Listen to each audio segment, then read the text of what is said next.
আসসালামু আলাইকুম আমার প্রিয় আপু ভাইয়েরা, কেমন আছেন? আশা করছি আল্লাহর রহমতে সবাই ভালো আছেন। যে যেখানে আছেন সুস্থ আছেন আলহামদুলিল্লাহ। আল্লাহর রহমতে আপনাদের ভালোবাসায় আমরা অনেক ভালো আছি। তো রমজান মাস চলেই আসলো, আপনাদের সাথে কোনো ভিডিও শেয়ার করা হয় নাই।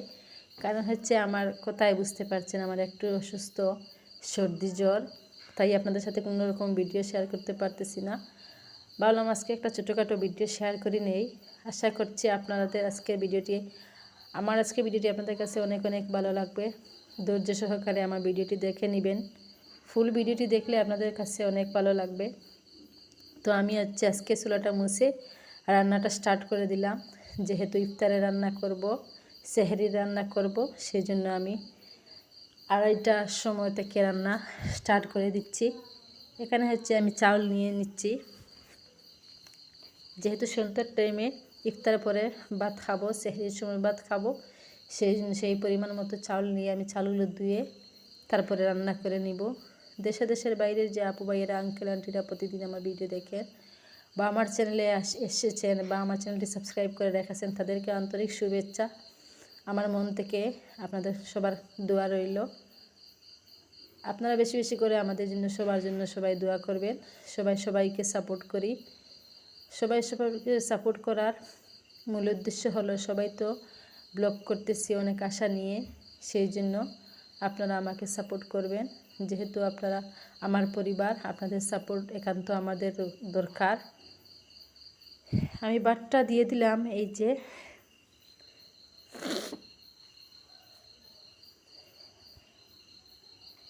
যারা already Mahfuz cook blog subscribe করে রেখেছেন, তাদেরকে আন্তরিক শুভেচ্ছা। যারা আজকে চ্যানেলে নতুন, প্লিজ মনে করে আমার চ্যানেলটি সাবস্ক্রাইব করে নেবেন। এখন আমি আজকে অন্য একটা আইটেম রান্না করব। জানি না কে কে খান এই সবজিটা, আমার কাছে তো অনেক প্রিয়। এই বসন্তকালে আসলে এই সবজিটা না খেলে কেমন হয়, সেজন্য আমি এটা দেখলে এমন পাগল হয়ে যাই যে মাছ মাংস সবাই আমি ভুলে যাই। এই আইটেম সবজি থাকলে আমার ঘরে কোনো কিছু লাগে না। আমার বিশেষ করে আপনাদের ভাইয়ার অনেক প্রিয় খাবার। এই খাবারটা এই যে আমড়ার যে ফুলটা আছে, এই ফুলটা শিমের বিচি দিয়ে রান্না করব। এখানে আমি শিমের বিচি ছুলে নিয়েছি। তারপরে এই যে মশলা তেলের মধ্যে দিয়ে ভালোভাবে কষিয়ে তারপরে এই যে শিমের বীজগুলো দিয়ে দিচ্ছি। কিছুক্ষণ শিমের বীজগুলো নেড়েচেড়ে কষিয়ে নিব। তারপরে এই যে শুকনো মরিচের গুঁড়া দিয়ে দিচ্ছি পরিমাণ মতো, ধনিয়ার গুঁড়া দিয়ে দিচ্ছি, হলুদের গুঁড়া, আবার পরিমাণ মতো লবণ দিয়ে একটু সময় কষিয়ে তারপরে এই যে ছোটো মাছ, এটা মকা মাছ, এই মকা মাছগুলো দিয়ে কিছু সময় কষিয়ে নিব।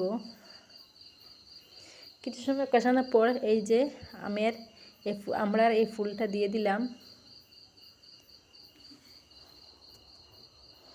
2টা শুকনো মরিচও দিয়ে দিয়েছি। আমড়ার এই ফুলটা দিয়ে ভালোভাবে নেড়েচেড়ে কষিয়ে নিব। এইদিকে রান্না হতে থাক, আর আমি আপনাদের ভাইয়া বাজার থেকে কিছু পাবদা মাছ নিয়ে আসলেন, এই মাছগুলো কাটতে বসেছি।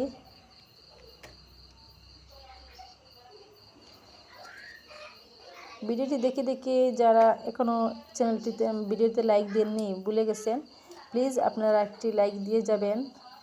আপনাদের একটি লাইক আমাদের অনেক উৎসাহিত করে, আমাদের ভিডিওতে অনেক উপকার আসে, আমাদের চ্যানেলে ইউটিউব অন্যের কাছে পাঠাতে সাহায্য করে। প্লিজ দেখে একটি লাইক দিয়ে দিবেন, লাইক দিতে কিন্তু ভুলবেন না।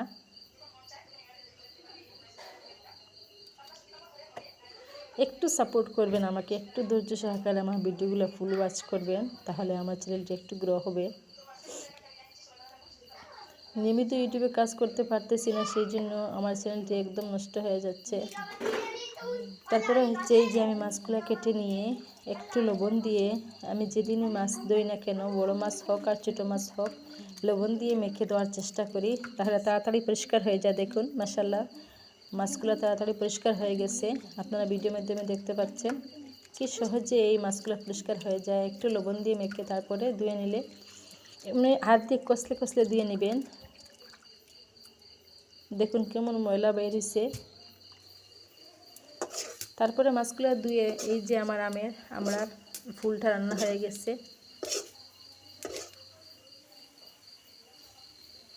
এখন আমি এটাকে একটা বাটির মধ্যে নিয়ে নিয়েছি।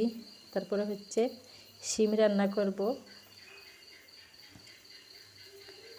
দেখুন দেখতে যেমন সুন্দর, খেতে তেমন সুস্বাদু হয়েছে। এদিকে হচ্ছে এই যে মাছ ধুয়ে পরিষ্কার করে রেখেছি। এখানে শিম অলরেডি বসিয়ে দিয়েছি। তারপরে হচ্ছে কয়েক পিস মাছ ভাজা করব শিমে দেওয়ার জন্য।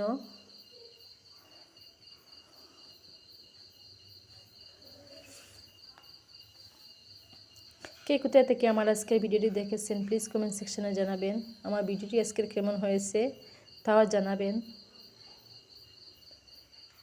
এই তো মাছ ভাজি করতে লেগেছি।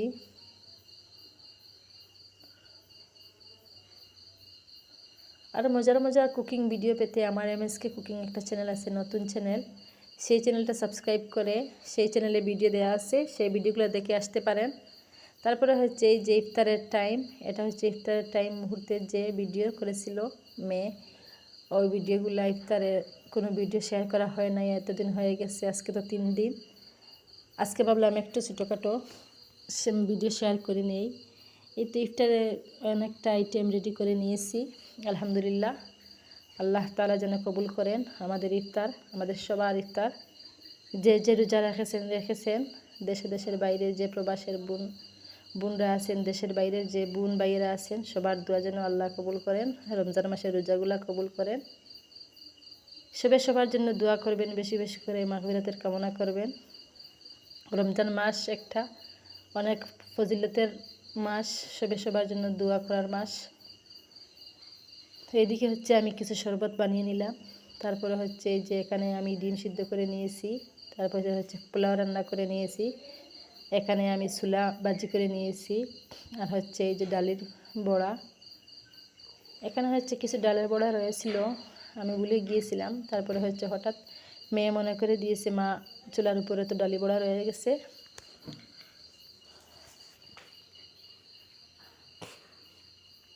ওগুলা উঠিয়ে নিতে এসেছি। দেখুন কি মুচমুচে হয়েছে।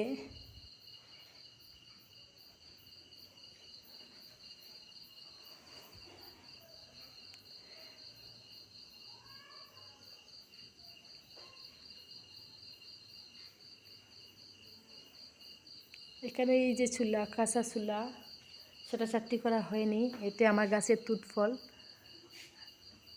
আঙ্গুর আছে, এই যে তরমুজ আছে, শসা আছে, আলহামদুলিল্লাহ অনেক অনেক হয়েছে।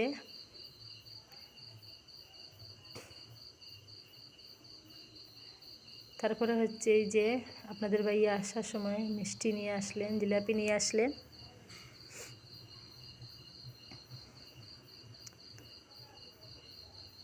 সবাই ভালো থাকবেন, পরবর্তী ভিডিওতে দেখা হবে। আল্লাহ হাফিজ, আসসালামু আলাইকুম।